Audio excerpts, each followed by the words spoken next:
Americans on alert for dangerous weather over the Easter weekend. Multiple rounds of severe storms slamming parts of the plains and Midwest. Tornadoes, large hail, and damaging winds already reported in several states. This as millions are on the move for the busy holiday weekend. Here's ABC's Morgan Norwood. Tonight, more than 30 million bracing for dangerous weather this Easter weekend. A multi-day stretch of severe storms slamming the central U.S., leaving a trail of destruction. Multiple reported tornadoes in Nebraska and Iowa. In some areas, wind gusts topping 80 miles per hour. Storm Lake, Iowa, now assessing significant damage. Trucks overturned, and this building partially collapsed. Heavy rain and strong winds battering Lowell, Arkansas. North Texas now on alert for severe flooding as ominous storms light up the sky. After a dramatic week of twisters and hail in the heartland. Holy smokes, every window's gone. Millions of holiday travelers tonight bracing for possible delays and disruptions. We're just learning of the storm right now. We like to travel and we're used to kind of dealing with whatever comes in. The kids are pretty resilient.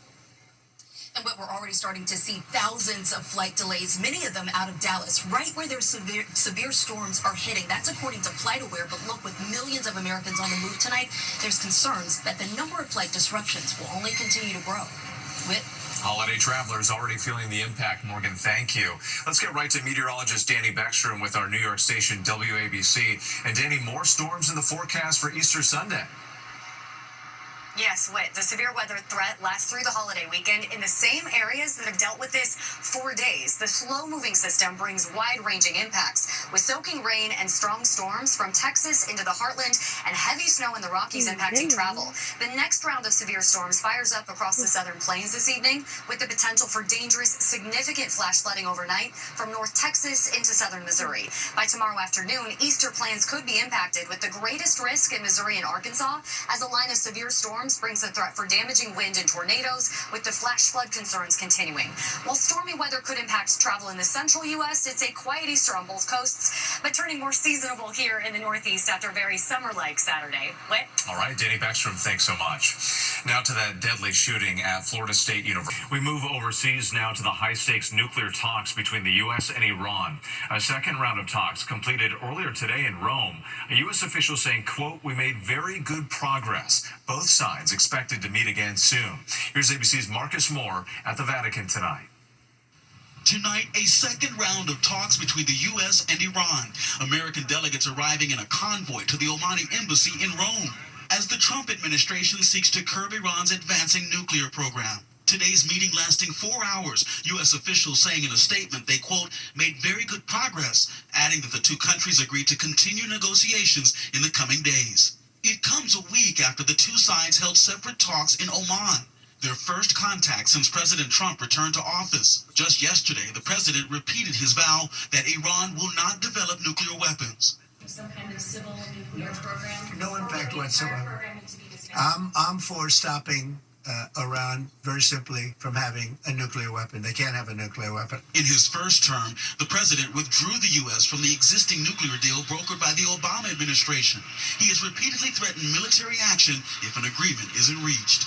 I think if these negotiations fall apart, then there will be military strikes against Iranian nuclear sites and possibly some other infrastructure on Iran, on Iranian soil. Water, electricity, oil facilities.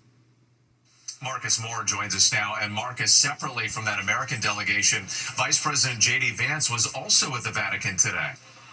Well, that is right. Earlier today, Vice President Vance met with the Vatican's Secretary of State, his office saying they discussed religious faith and the Trump administration's vision for peace. But there's no indication that Vance met with Pope Francis. The Pope today did, however, make an unannounced appearance at St. Peter's Basilica, waving to the faithful. And, his recent illness is preventing him from leading Easter Mass tomorrow.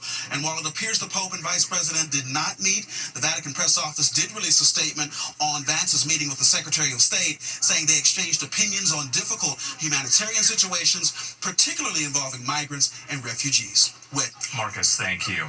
Now to Russian President Vladimir Putin declaring an Easter ceasefire in Ukraine, but the Russian leader also warning that they would respond to Ukrainian attacks. Let's bring in ABC's Alex Brochet. And Alex, how is Ukraine's President Zelensky responding to this 30-hour truce plan? Hey, Whit, Ukrainian President Zelensky is responding with a healthy dose of skepticism to this Easter truce.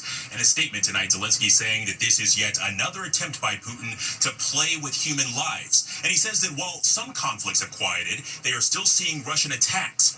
Russia has previously declared short truces like this, but they're largely seen as just good optics for the Kremlin.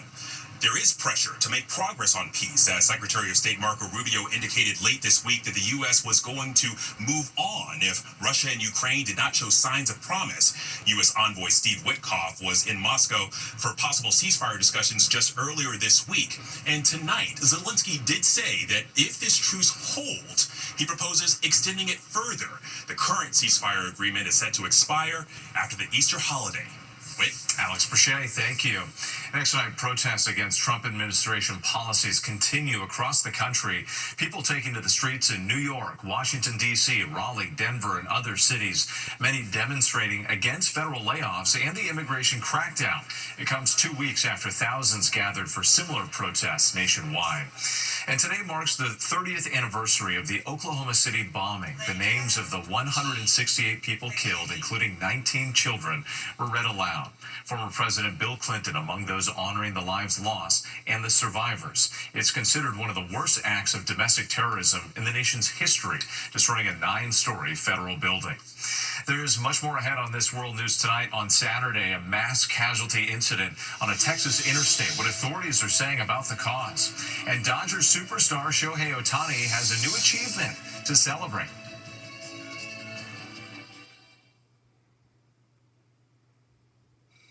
If you have wet AMD. Next night, the number of measles cases in the U.S. continues to grow. More than 800 now, nearly triple the number in all of last year. Virginia, Louisiana, and Missouri reporting their first cases. 27 states now reporting measles infections. And today, the Virginia Department of Health also reporting the state's first measles case of the year. A mass casualty incident closing down part of Interstate 35 in Fort Worth, Texas. At least 21 people were hurt. Some rushed to the hospital in critical condition. Officials say several motorcycles were involved. They believe one of the riders in the front of the pack blew a tire, causing a domino effect of collisions. When we come back, Shohei Ohtani and his wife and their little reason to celebrate. To the index now, investigators are on the scene of a deadly small plane crash in Nebraska overnight. All 3 people on board were killed when the plane went down in the Platte River near Fremont. First responders arriving on the scene just after the crash. The bodies of the victims have been recovered. The shot heard around the world remembered today on this 250th anniversary of the start of the Revolutionary War. Thousands watched a reenactment of the Battle of Lexington and Concord, which ended in a victory for the rebels against a much larger British force. And it's a girl. Dodgers superstar Shohei Ohtani and his wife welcoming their daughter into the world. Ohtani posting on Instagram thanking his wife, his team, the fans, along with all of the medical professionals. Ohtani is taking a short break. The Dodgers placing him on baseball's paternity list. The team is on the road in Texas. And a different way to celebrate the Easter holiday in Michigan. Instead of an egg hunt, children racing to grab marshmallows dropped from a helicopter in a park in the town of Trenton. It's an annual event. Children collect the marshmallows in order to win prizes. Colored marshmallows will get you an even bigger prize. Still ahead here, the Force is with thousands of Star Wars fans from around the world gathering in Japan. Finally tonight, nearly 5 decades later, and the legend of Star Wars is still going strong. ABC's Eva Pilgrim is in Japan with some major announcements. The Force is strong here at Star Wars Celebration 2025 in Japan. Over 100,000 fans in attendance from 125 countries. Where are you going next? Okay. All here to share their love of Star Wars. How does one fly with an R2-D2? Check it in as baggage.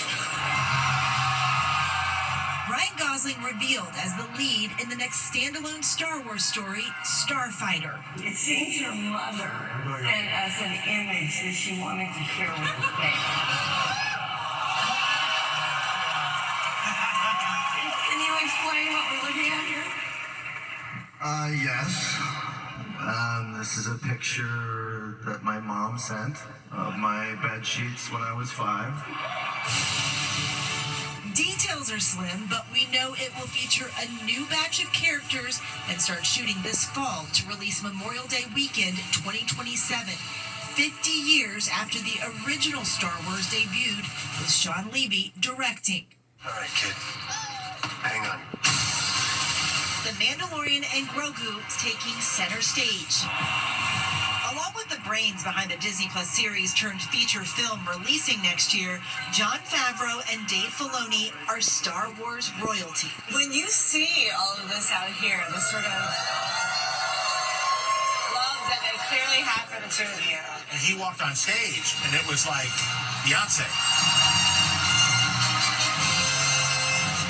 Well, maybe not Beyonce, but I know these people. People cheered. Every joke he made, they laughed. And while the duo wouldn't say much about what we can expect, they did let slip a little casting news. We can get an exclusive here. He's in the film. Oh, I'm in the film. And I wear this hat. That childhood wonder out in full force here in Japan. So much to look forward to. Our thanks to Eva Pilgrim for that report. I'm Wade Johnson in New York. I'll see you on GMA in the morning. Have a great night.